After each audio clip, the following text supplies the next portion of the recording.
Que nosotros entonces que andábamos con un coro, la gente de la parte vieja, vale. ¿te acuerdas? El de Comité Internacionalista, que después fue Vale. de Zadal y lo que fuese, Vale. que quien fungía primero era Sabin de director y luego Camino, Pérez Caminetti. Y fue un fiestón y ahí salimos a cantar. Yo creo que estábamos pedos ya cuando salimos, pero bueno, espero que nadie grabase aquello. Pues una pena, porque... Joder, eran los tiempos de Iñaki Alforja y esa banda. Ya. Igual grabaron, que les gustaba grabar. Sí, supongo porque que, esta piñata joder. al vídeo, ¿no? Le metía siempre... Sí, yo con Iñaki coincidí en Andoain. Sí. Él es un poco más joven que yo. Y ahí él iba a las mañanas y yo a las tardes. Ah, de o sea escuela. que hicisteis la carrera. Sí, yo hice en Andoain también. O sea, hay mucha escuela de Andoain, ¿verdad? Sí, y iba En esos mejor. momentos, a Con nivel Sara, de- con por Sara aquí no, con había la muchas hermana, más con la de escuelas. Petacho, Ana hizo yo creo también ahí, Diego Balbás. Yo Esos cuando- son un poco más jóvenes que tú Yo igual. cuando que iba Iñaki Alforja Iñaki. y un chico Ah, de bueno, aquí de Iñaki es Pamplona, de Chema Aitor. Biurrun, Chema Viugo. que hizo el primer videoclip de Tijuana, que era amigo de Manolo Gil y todo eso. Sí. Y me acuerdo que coincidíamos en la Roncalesa, él iba a la mañana, Iñaki y yo a la tarde. Vale, cuando- Ahora ha mejorado mucho la escuela, desde que nos fuimos nosotros ha mejorado un montón. Sí, pues todo el... Pero aquella escuela era graciosa, ¿no? La gente que iba venía encantada. Luego no se dedicaban, yo me acuerdo de Ana Petacho, la González, no sé cómo se apellida. Iñaki sí, yo me he dedicado a eso también. Iñaki a tope, tú también, ¿quién más está? Chema no, Chema estuvo una temporadilla, hicimos un vídeo ahí con la Fundación Antisida que nos premiaron en Madrid. Ah, sí, sí. Cuando salió la fundación, y lo hizo conmigo, pero él luego ya creo que es celador ahora. Ah, mira, No, bueno, qué bien. Pero se puede compatibilizar celador con, ¿no? En los ratos no, libres ya de está celaduría. barato. No lo sé, igual es que esto Y tampoco Rubén, es Rubén una- Marcilla, que lo tengo de vecino y nos hace muchas cosas. Pues Rubén me suena mucho el nombre. Rubén y Elena Bengoechea. Elena Bengoechea es la que ha hecho un documental Matrioska sobre Ah, las sí, niñas, claro, sí, su compa, sí, sí, sí, que viven en vale. nuestra casa debajo. De- Y de ese nombre igual, pero me suena sería el bastante. Rubén ¿Es uno alto? No, tiene uno que parecería sudamericano. Es muy alto, pero tiene unos ojos así. Y ha estado todo el tiempo, cuando se montó Eguski Videoak, de Eguski, Ah, es verdad, sí, con Eguski lo- con Videoak Iñaki y estaba eso. Aitor, Íñigo, los Balbás, los dos. Estaba Rubén, y Rubén sigue grabando y haciendo cosas. Vale. Es una profesión un Pero, poco... pero no sé si estudió allí, ya no sé. Todos Pues pasáis eso por tenemos ahí, ¿no? cogido- Ah, sí, te he traído yo un poquito de agua. Es una profesión canalla, porque tenéis que estar de autónomos, ¿verdad? Y Sí, eso no- y luego pues que... También la escondes ahí. Y luego pues... Que como todas las profesiones hoy en día, pues cada vez se paga menos. Sí que es verdad que Sí. para equiparte igual que es más fácil, pero no es A nivel de fácil. equipo, No es, hostia, sí. no es agradecido, porque Ya. vas un día a un corto, te prometen el oro y el moro, y luego no cumple. Y luego no. O sea, yo te cojo, perdón. Ya. Sí, todavía me estoy Pues un hidratada. segundito. Pues tienes ahí el agua, si quieres darle un traguito entre pregunta y pregunta. De momento les voy a dar una. Vale. Si sé cómo se abre, a ver. Sí, tengo fuerza. ahí abajo. Estoy un poco floja de... Perfecto. Vale. Un segundito. Y no sé, cuando nos diga aquí el artista, Pues esto ya está prácticamente. bien Begoña, bien. Yo le miro aquí al... Eso te es, hablas aquí conmigo. Ya hablo contigo, ¿no? Eso. Vale, pues venga. Cuando queráis. Vale, va Begoña, eso, 40 años de Eguzki y Ratia, mirando a sus inicios, nos vamos al año 83, Ya. principios de los 80. ¿Cómo recuerdas la Iruña de esos años? Bueno, yo estaba no recién llegada, pero he venido aquí en el finales del 77, soy vizcaína. Entonces, para mí recién llegada, ¿no? Estaba como entrando en materia, en movimientos, en conocer cómo funcionaba Iruña, ya estaba muy insertada. En concreto, uno de mis primeros sitios de inserción y de mis principales fue la Coordinadora Feminista de Navarra, que estaba en este local, que creo que lo habéis usurpado últimamente, pero este era un local que nos pertenecía, porque prácticamente lo habíamos medio ocupado, medio, no sé si pagábamos algo, Coordinadora Feminista, y se puso Eguzki Ratia aquí. Y aquí ya era el tercer local, suponte, que tenía Coordinadora Feminista, y íbamos pasando por varios sitios y estuvimos tiempo y tiempo compartiendo. Entonces, en el tema del feminismo, que es en lo que yo me he movido mucho, bastante, bueno, pues esto era el cogollico de la organización feminista, lo viejo, de lo que era Iruña y de lo que eran también los barrios. Coordinadora Feminista de Navarra era de provincia. Y eran tiempos, bueno, terriblemente luchadores, convulsos, como descarados. Para el movimiento feminista era para las mujeres un soplo de aire renovado y todavía no habíamos caído en esas cosas que dicen que luego se cayó, de melancolías, de desesperaciones, de tristuras y de desesperanza, sino que estábamos muy potentes. Pero claro, el movimiento feminista era uno de los movimientos que había, porque muy vinculado a este local también estuvo el movimiento internacionalista, que entonces, por ejemplo, fue Comité Internacionalista mucho en los 80. Luego tenía una fuerza impresionante lo que era alternativo a cualquier nivel, alternativo antisistema que se llamaría ahora, que podía ser tanto ocupar locales que desalojaban rápido o menos rápido de todo tipo, como ocupar las calles, que fue muy importante, la fiesta alternativa también muy importante.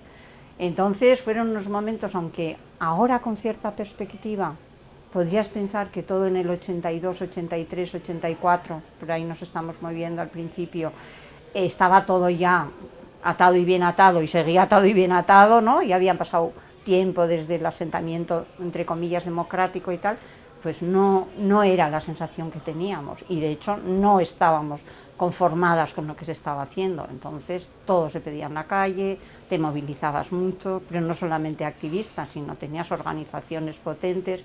Entonces yo tengo muy buen recuerdo. También era joven, que no tanto, porque yo soy del 50, ya tenía 30 pasados. Me creía muy mayor, ahora me doy cuenta que era joven, pero eso también es la perspectiva del tiempo.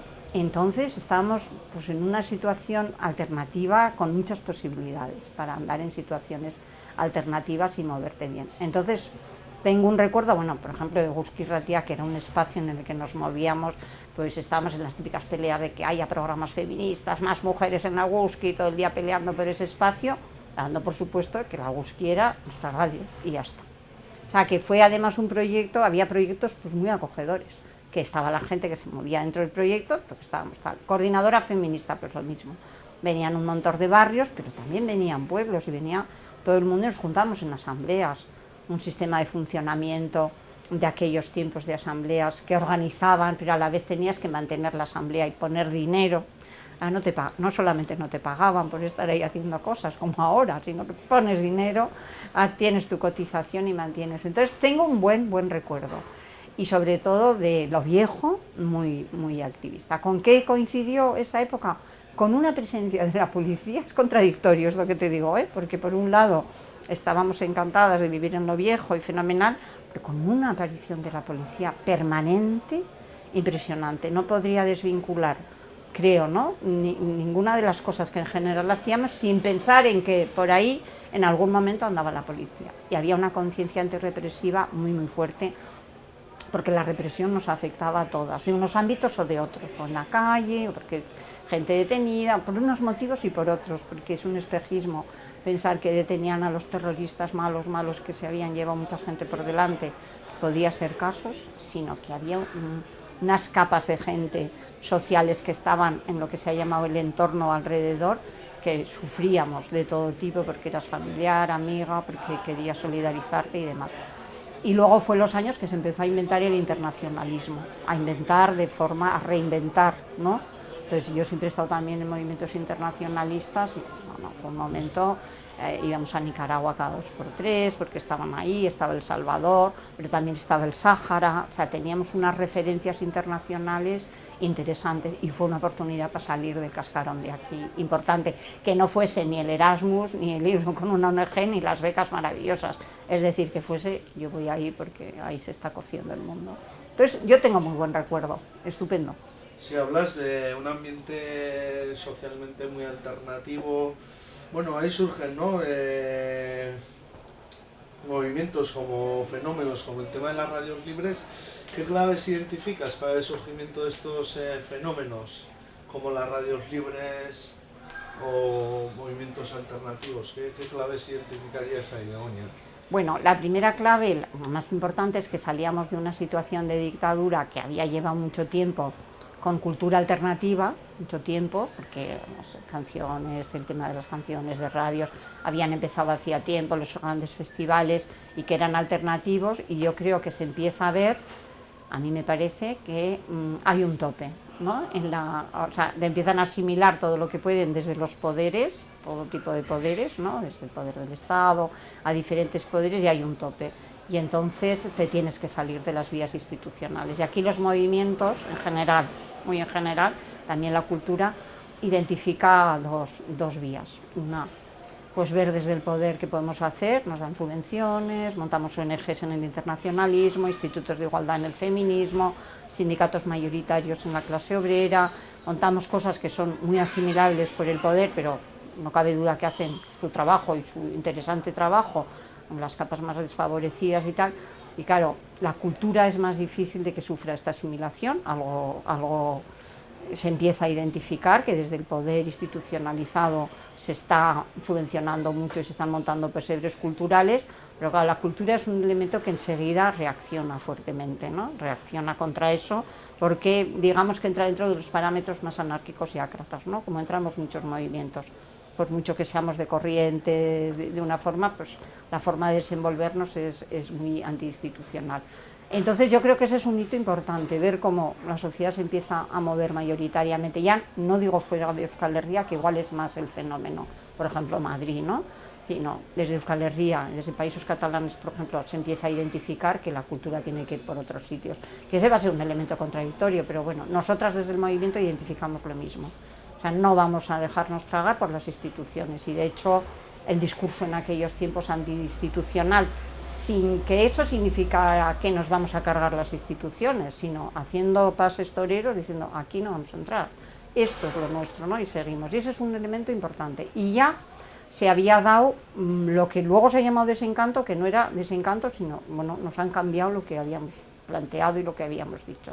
Entonces, toda la política oficial institucional mayoritaria, lo que se llama cultura hegemónica, va por un carril, que es el carril de la democracia modelo europeo y demás, y hay un montón de movimientos que no queremos eso y ya está. Pero no solamente era que no lo queríamos porque somos intelectualmente muy de izquierdas y muy ácratas y muy anárquicos y no es nuestro modelo, sino porque muchísimas cosas que estábamos reivindicando se habían quedado en la cunetilla de las reivindicaciones. O sea, en el 80 y pico hay muchas movilizaciones que están pidiendo el aborto y hasta el 85 no se consigue la primera despenalización, que el divorcio se había conseguido en el 2001 y tenías que señalar a un cónyuge culpable, que todavía la reformulación de la familia con las limitaciones que ha tenido funcionaba con un sistema familiar en el que la patria potestad la tenía el hombre, o sea que todavía había unas limitaciones impresionantes de las reivindicaciones que llamamos democráticas que pedíamos, que son nosotras. En el internacionalismo se empezó a consolidar el tema, empezó en ese momento a consolidarse el tema ONGs y todo lo que era solidaridad se quiso convertir en cooperación al desarrollo pagada con fondos de los estados. Entonces son cosas que van haciendo que no están solucionando las reivindicaciones de la gente más inmediatas y que más queríamos, sino que era conformarse en este modelo. Yo creo que eso es otro hito importante, la inconformidad o desconformidad de la gente y la que no... Luego, estando en Euskal Herria, bueno, el tema de la autodeterminación, de la soberanía de los pueblos es un tema que eso te reconoce cualquiera, que es un tema pendiente en el Estado español. Nadie sabe hasta cuánto dependiente o desde cuánto dependiente, pero es pendiente, véase toda la última movilizaciones que ha habido en países catalanes. Entonces, ese es un tema que, claro, nosotras nos atraviesa y eso va unido al tema de la represión. Es decir, un sistema que ha querido cambiar con todo lo anterior, que es la dictadura y que es ese periodo de transición al tardofranquismo, y no ha tocado el tema de la gente encarcelada, el tema de los tribunales, de la policía, de la represión, del Código Penal, todo el aparato de dominación más crudo, más armado, más lo que es detentar la violencia legítima de los estados, y no lo ha cambiado, sino que lo ha perpetuado a través de sus descendientes, incluso biológicos, descendientes políticos. Tiene una cuenta muy pendiente con la situación, ¿no? Y con el pasado, que hoy todavía lo podemos analizar en esos términos. Y ese es un hito que a temporadas resurge y a temporadas no, pero claro, en Euskal Herria fue una permanente porque teníamos el tema de la represión y de los presos y presas, las cárceles y los tribunales y la policía. Eso es un tema muy importante. Quedaba pendiente una cosa que luego dio mucho juego, que era el servicio militar obligatorio, que la gente de repente, como que ha pasado de ese tema, mira, se acabó pero esto era un costo para la juventud y para todo, y ahí creó una semilla muy importante de contestación, cómo se podía. Y sin embargo otras cosas que ayudó a la conformación se habían medio conseguido, por ejemplo en la universidad. Realmente la gente empieza a acceder a la universidad de una forma masiva. Y realmente, el otro día leyendo algún libro del Wyoming de sus estos, la universidad pública entonces era gratuita. Ibas a la universidad, te matriculabas, pagabas una matriculita y si te desplazabas te daban beca por residencia, podías conseguir ayudas, tenías becas, muchas o pocas, pero era gratuita, podías estar ahí relativamente bastante tiempo. Y había universidades públicas, había también privadas y muchas, pero era gratuita. Entonces realmente lo que era entrar a la universidad, se entraba bastante bien, relativamente. Y entonces ahí eso creó una ola de conformación, claro que fue también importante y contradictoria, porque en el tiempo anterior la universidad fue un elemento, bueno, central, terrible, de descontento de la juventud y de protesta. Y no solamente protesta por sus condiciones, que era muy poca gente y podían sentirse una gente privilegiada en aquel momento, sino porque era gente muy solidaria con la situación de las huelgas de los 70, que fueron fuertísimas en todo el Estado, en Euskal Herria también, eran solidaridad con la clase obrera en primera línea, a todo correr. Cualquier cosa que se hacía y solidaridad con represalias y todo esto. Esto era muy importante, yo creo que es otro hito.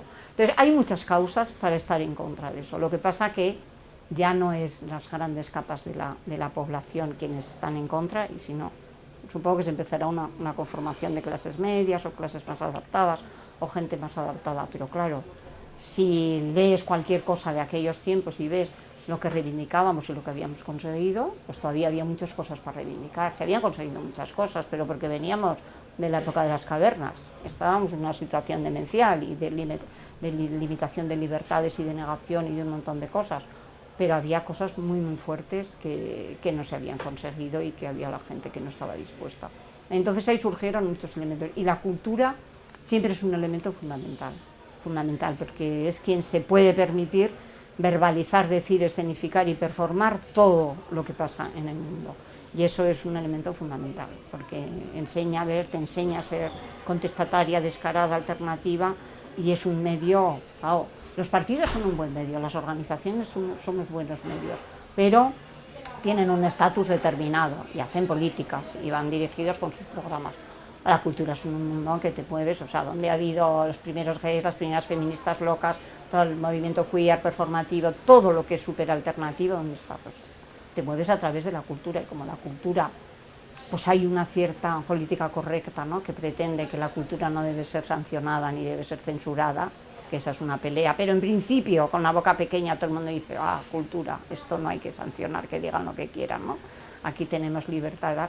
Entonces es un buen elemento, y luego es un elemento de comunicación y de disuasión y de persuasión y de buen elemento para moverse en los medios. Yo creo que además ahora ya es otro momento, con los medios que hay, bueno, sin ninguna duda.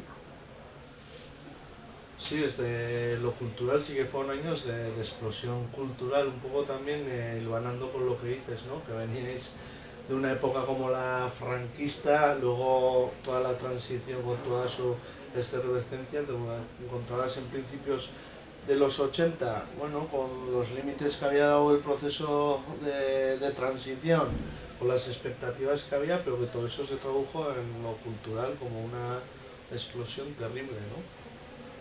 Sí, y luego en lo cultural podíamos ver lo que otra gente no nos quería enseñar. Entonces eso está muy bien, ¿no? Entonces, si tú querías hacer unas críticas a los partidos políticos, suponte, de corte clásico, y esto, pues recurrías a un montón de representaciones teatrales, musicales. Si tú querías hacer algo que contestaba, tienes un montón de músicos y músicas que ahora te dicen, yo esto en estas fechas no lo podría cantar, yo esto no lo podría decir, yo en estas fechas no podría decir esta serie de cosas.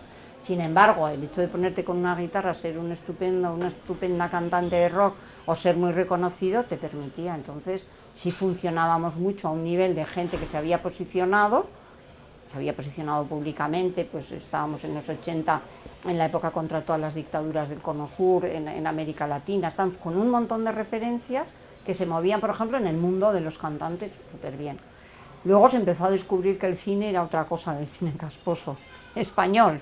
Y entonces empezó a salir gente que había hecho maravillas en la época del franquismo para enseñar algo de la realidad.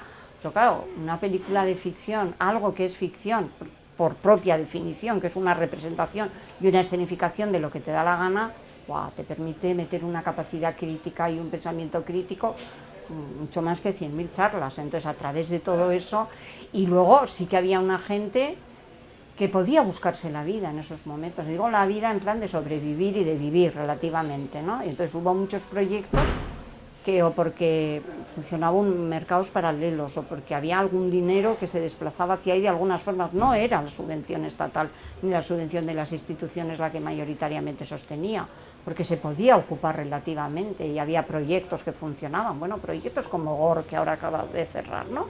¿Es un proyecto cultural de la hostia? Es un proyecto esencial para sobrevivir, ¿no? Una persona, un grupete, un familiar además, que te puede hacer esa tarea. Pues ahora es mucho más difícil, ¿no? Pero en aquel momento todo eso y todo te sentías como un poco unida, ¿no? Y luego lo de las radios, pues claro, ahora igual no sé cuánto pintan las radios y a través de podcast se puede funcionar mejor, pero en aquellos tiempos, a nosotros la radio, yo sigo oyendo la radio, casi todos los días, y lo tengo puesto en varios sitios. O sea, la voy en el coche, por supuesto, voy oyendo, ¿no? Pero es que se oía, y entonces tener una radio a la que llamabas, oye, huelga, hay que retransmitir, y que te retransmita las manifestaciones en directo en 5 puntos, es que eso no te lo hace ni siquiera Hora 8 con la maravilla, con cómo se desplaza. Es decir, y era un sitio que, oye, hacemos una huelga, tenemos que ir, venga, que nos digan la búsqueda, a ver, venga, un programa, entrevista tras entrevista. Entonces era un elemento de comunicación y de difusión que entraba carteles, pegatinas, pancartas, no sé qué, y ir a la radio. Y eso era fundamental. Y a las otras radios oficiales podías ir un poquito y te hacían, ahora ya ni tocarlas, pero te hacían algo. Pero claro, una radio así, por ejemplo, ¿no? Entonces eso era muy, muy alternativo. O venías y contratabas un teatrillo y no era muy caro y lo podías hacer. Es decir, había un montón de cosas que sí que funcionaron. Y luego el elemento de la libertad de expresión estaba muy en pugna y sigue estando, pero entonces con una fuerza muy grande. No se había diseñado lo políticamente correcto, que no es despectivo este término, pero todavía no había este consenso mayoritario que hay ahora hegemónico, que no sabes lo que puedes decir. Y que por mucho, oye, que yo soy feminista, que soy de extrema izquierda, que soy tal, pero voy a hacer este chiste, pues no, ¿sabes? Entonces, en aquel tiempo se permitía mucho. Que luego la gente ha pensado que lo que se permitía era tocar el culo a las chicas, pues no es verdad, pero sí se permitía verbalizar. Y yo creo que en eso tenemos que seguir teniendo todavía un push muy, muy, muy fuerte para ver hasta qué punto, por qué, en momentos en que estás representando y diciendo que estás representando, no puedes decir o hacer una serie de cosas. ¿Por qué hay tanta gente ofendida en cuanto aparece una imagen? Pues en aquellos tiempos no había tanto. Ya sé que se colaban muchas imágenes, no realidades, de ese proyecto.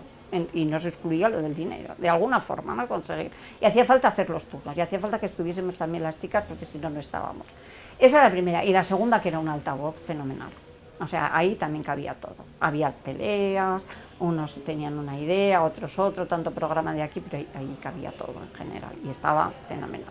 Entonces esa radio que funcionaba como autogestionada, como con el apoyo de mucha gente, en un local que no se sabía muy bien de quién era, cada vez se iba haciendo más dueño y nosotras íbamos moviéndonos a otros sitios, pues muy abierto y muy bien. Y el momento más esplendoroso, aparte de los aniversarios y eso, como recuerdo que tengo para después, no el primero, pues es lo que supuso cuando estaban en la cárcel a los insumisos. Eso, que hoy estábamos, ahí sí que oíamos todo el día la radio, oye, que hoy habla no sé quién, los agurra, vamos a ir. Eso fue como una cristalización. Pero claro, todo lo que hay en ese periodo de tiempo, la cobertura de las huelgas generales, de las movilizaciones, es decir, nosotras no hacíamos una cosa que no pasase por Eguzki Irratia. Hacíamos la cosa, el primero carteles, no sé qué, bueno, y tú vas a la radio. Teníamos varias, oye, ven a la radio que íbamos a hablar de no sé qué, del aborto, del divorcio, de lo que fuese. Entonces era, bueno, como un aparato de todos los movimientos. Esa imagen tengo yo, sin estarla oyendo en los primeros años todo el día, pero bueno, estando ahí al lado de esos. Por cerrar igual el bloque de Sí. movimientos sociales y de esta mirada histórica, ¿cómo crees que han evolucionado los movimientos sociales todos estos años? ¿Qué diferencia remarcarías mirando la Iruña de hoy y de todos estos tiempos que compartimos? Bueno, han evolucionado mucho. Estamos hablando de los movimientos y cuando digo que han cambiado, me doy cuenta que no voy a hablar de otros, como puede ser el movimiento obrero y sus sindicatos, que han seguido un camino.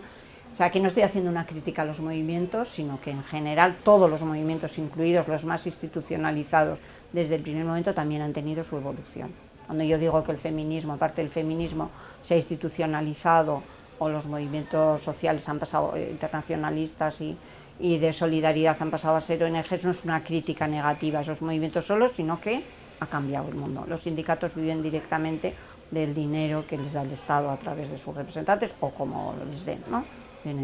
Y cualquiera que se mueve en temas organizativos y son institucionalizados han hecho esa evolución, ¿eh? O sea, que esto tiene que quedar claro, que no estoy haciendo una comparación pensando que hay otros movimientos como el movimiento obrero que no ha pasado por la institucionalización, partes.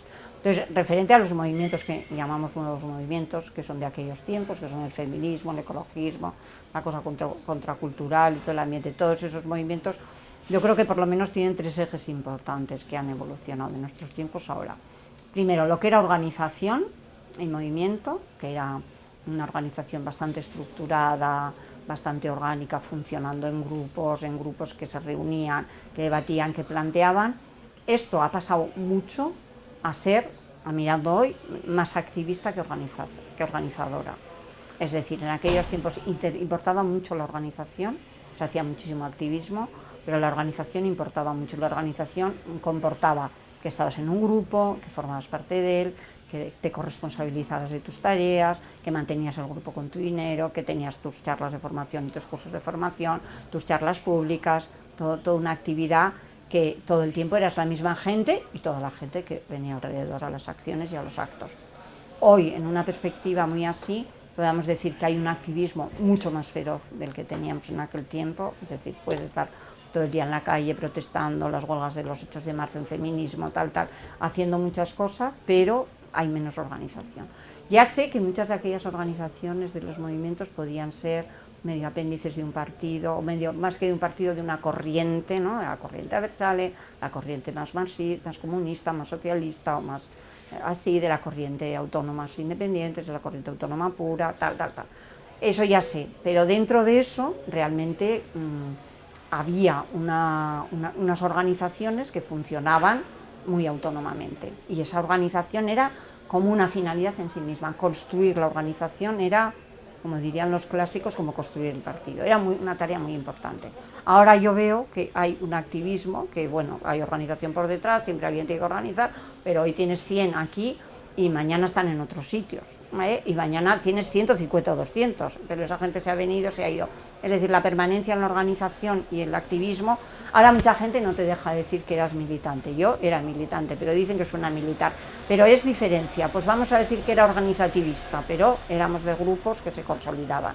El proyecto Coordinadora Feminista era un proyecto que tenía su local, que tenía sus chicas, que estaban ahí, tú eres de la comisión de tal, tú de la comisión de tal, te organizabas así. Ahora es, bueno, montamos el 8 de marzo, por poner el ejemplo del feminismo, y hacemos la mani del 8 de marzo, pues tareas para eso, y luego se disuelve y volvemos a encontrarnos en las fiestas de San Fermín, por ejemplo, o en el 25 de noviembre, ¿va? Pero no es, o no se visualiza tanto que hay una organización. Eso es una diferencia importante. Con otros elementos, o sea, con otras organizaciones, pues pasa un poco lo mismo. Se monta una plataforma antirracista de no sé qué. Se llevan los 21 de marzo, todos los hitos en el antirracismo, todas las movilizaciones clásicas, y ahí confluye gente. Y luego desaparece, igual se monta otra. Se funciona un poco. Yo creo que en bastantes movimientos se puede ir visualizando que lo que es una organización que permanece va cambiando, va debilitando. Es otra forma de funcionar y de situarte en el mundo. Vale, ese es un hito. Otro, el segundo, importantísimo, es el tema de la institucionalización, con términos muy amplios. No es que el Estado y las instituciones políticas y administrativas te traguen, sino que tú propiamente como organización te institucionalizas. Eso en los sindicatos se ve muy bien y en las ONGs también, ¿no? Empiezas, en ONGs al principio estábamos todas. Nosotros creamos Mugar y Gabel, ese comité internacionalista. Espera un segundito, perdona. En la institucionalización. Eso es, perfecto. Entonces, ese sentido de institucionalización no solamente es que te tragan las instituciones, que te tragan bastante, luego las políticas públicas y todo eso, sino que la propia organización va y se institucionaliza. Entonces montan elementos paraestatales, paralelos al Estado, la coordinadora de ONGs, las ONGs ya en sí mismas, iban montando, y las ONGs fueron un buen instrumento en un momento, y estábamos todo el mundo, pero en cuanto empiezas a depender de subvenciones, esto no digo que no se pueda hacer, pero hay que mirarlo mucho, porque tú sabes que el Estado te debe mucho dinero y te tiene que financiar, pero si no, no sobrevives en nada, ¿no? O con locales o con tal, pero no puedes perder tu independencia. Y hay un elemento muy importante, porque ahí se dividió mucho, ¿no? Y gente que era del movimiento puro y duro, solidario y tal, pues pasó a ser cooperante en el internacionalismo, instituto de igualdad, o técnicas de igualdad, o gente de igualdad, que una cosa, por supuesto que te ganas la vida trabajando de técnica de igualdad y es tu trabajo, pero la militancia o el activismo incluso es otra cosa. Bien es verdad que el activismo del que hablábamos es muy compatible con esto, porque es ir a donde te llaman y hay un montón de gente que es técnica de igualdad o que es cooperante y que va a las movilizaciones, pero lo que es la organización tuya y con independencia entra en un roce de crisis, ¿no? Tienes que estar o no en un consejo de la juventud, de la cultura, de las mujeres, tienes que estar o no y qué papel cumples ahí, ¿no? Tienes que movilizar o no con el arco parlamentario, por supuesto todos, incluso Vox, y si Vox se va de la concentración, encima dice la gente, uy, y se han ido, pues que se vayan, ¿no? O sea, esa sensación, y la institucionalización tiene un largo recorrido que ha hecho mucha mella. Sin que esto quiera decir que personalmente te metes con alguien que está trabajando en ese trabajo, porque ese es un trabajo y ya está, en donde está, pero que no se meta en la organización tratando de condicionarla, dominarla, limitarla y demás.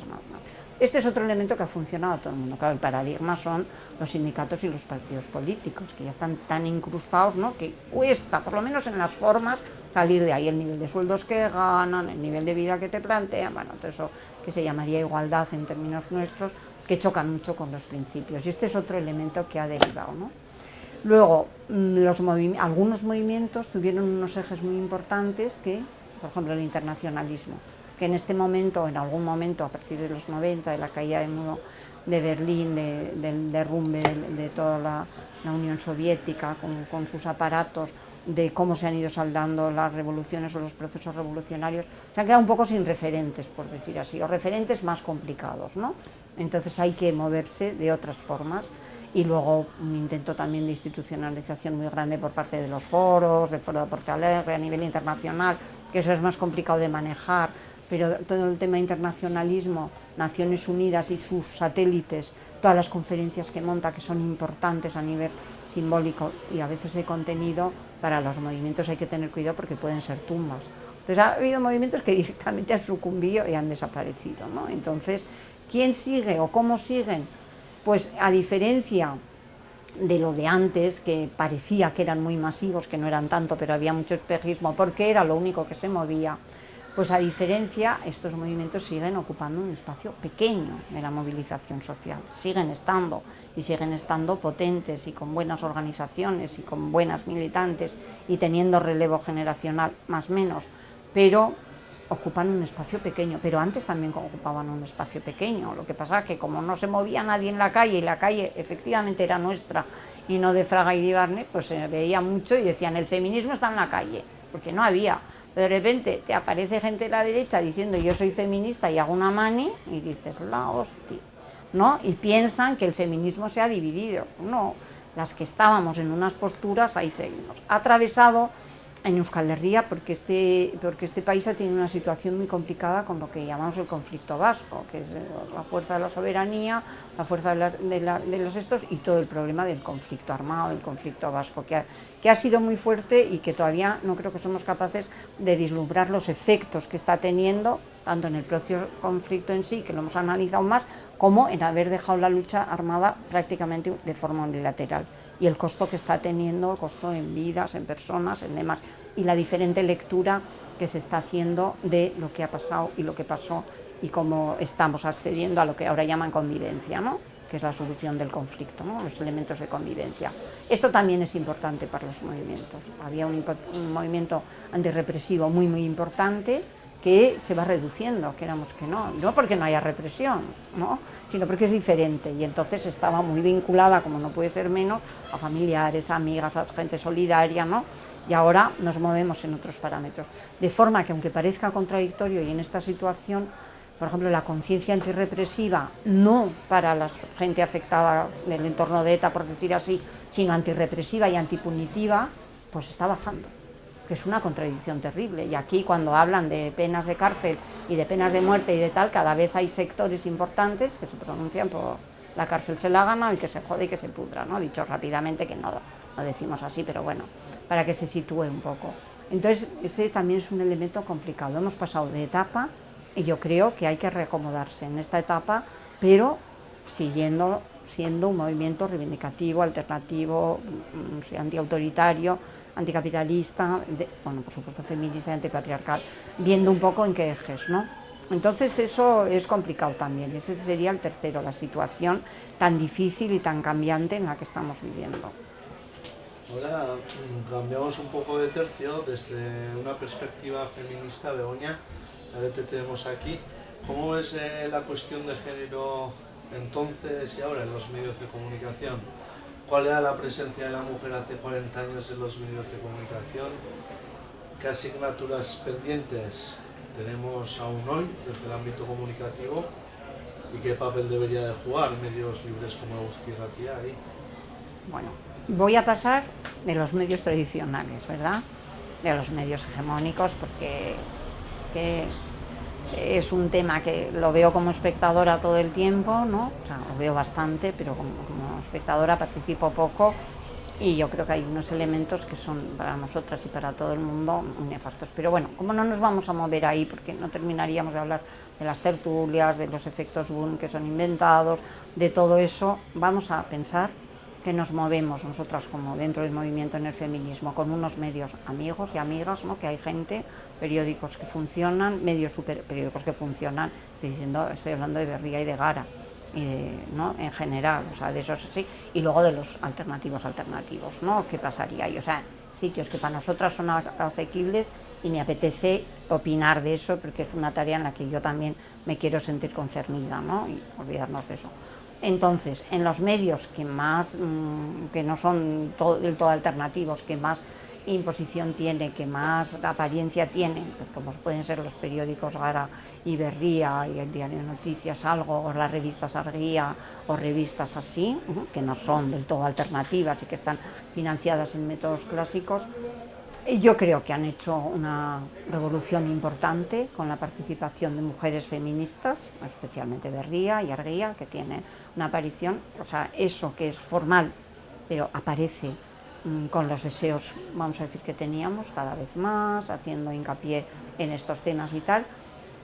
Yo diría que le falta un poco una orientación clara en ver qué decir, que es muy difícil, pero en ver qué decir o qué es lo que quieren decir esos medios, hasta cuánto quieren decir y hasta cuándo pierden el tiempo en entrar un poco en el morbo, en el sensacionalismo, en una imitación a lo que son los grandes periódicos hegemónicos sin llegar a ser tal, ¿no? Cómo se dejan llevar por esa tendencia, cómo a veces es pura impresionismo al loro de una noticia y entonces te llenan las páginas. Lo mismo que critico a un periódico, que no digo el nombre, que en segunda y tercera página te saca noticias de fútbol y de ciclismo, 3 páginas, aparte de las deportivas, de forma impresionante, que dices, pero bueno, ¿cómo puede ser que gane el Athletic de Bilbao? Yo soy del Athletic, que me encanta, que gane o que vaya no sé dónde o que vaya, ocupe nivel de reportaje en este periódico cuando hay un montón de temas internacional tal, y luego tenga páginas deportivas,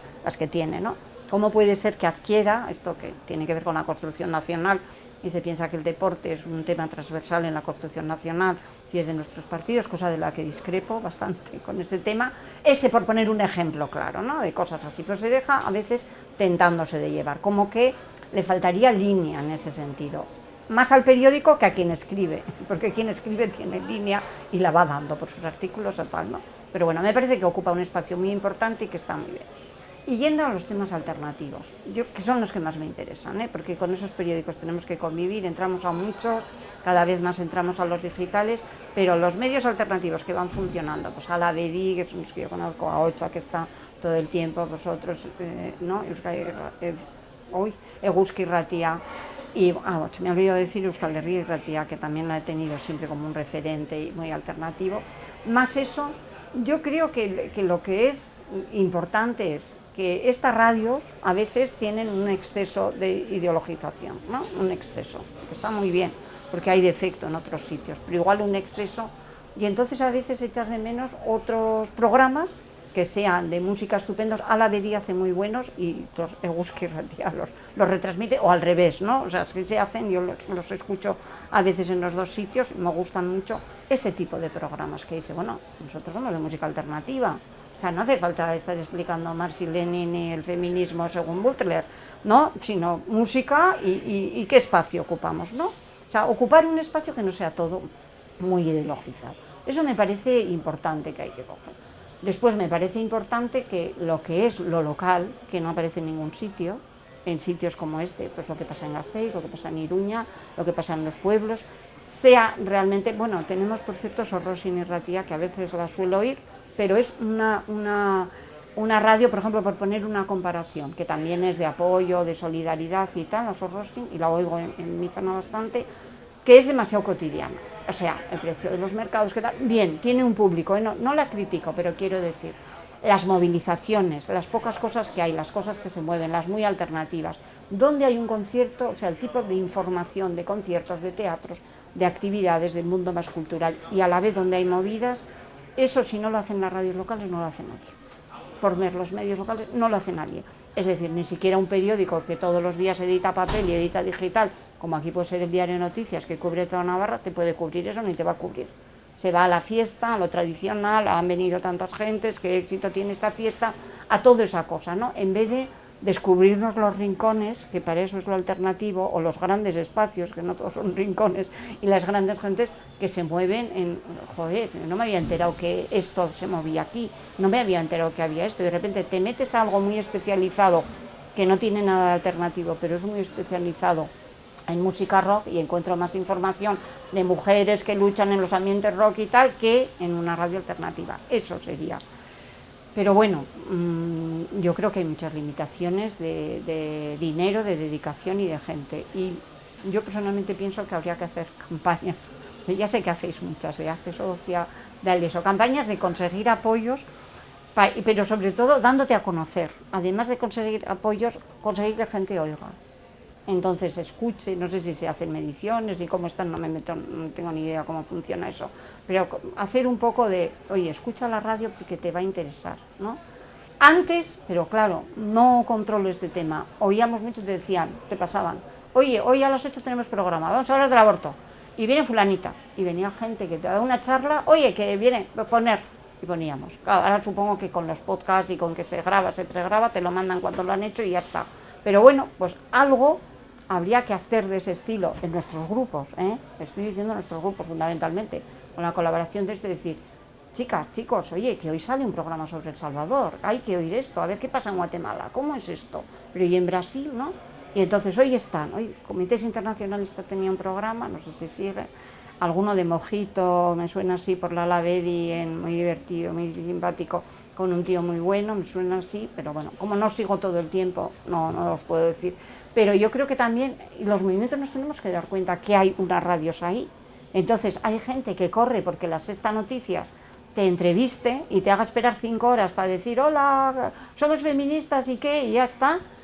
Que decir, pero bueno, vamos a ir, ¿no? Y eso es mucha culpa de, mucho planteamiento que tenemos que tener, no se trata de culpabilizar, ¿no? Y eso me parece muy importante, que los movimientos seamos, los movimientos y también los partidos y la gente más maja y los sindicatos majos, que se den cuenta que no todo es salir en el público o en alguno de estos, o en el Diario de Noticias o en el GARE incluso. Los periódicos tenemos lo de cartas al director y todo el mundo quiere poner su artículo de opinión en los periódicos accesibles. Pues aquí tendríamos que buscar decir, yo quiero salir en Eguzki Ratia, quiero estar y quiero que Alavedi me diga y quiero que Euskal Herria y Ratia, el Juan Cruz, pues me entreviste, ¿no? En sitios así, Yo creo que eso es importante, que haya conciencia de que realmente aquí puedes entrar y te va a gustar y a ellos también. Y de paso ahí se pide el dinero correspondiente, no que pague porque le entrevistemos, pero bueno, algo se puede hacer.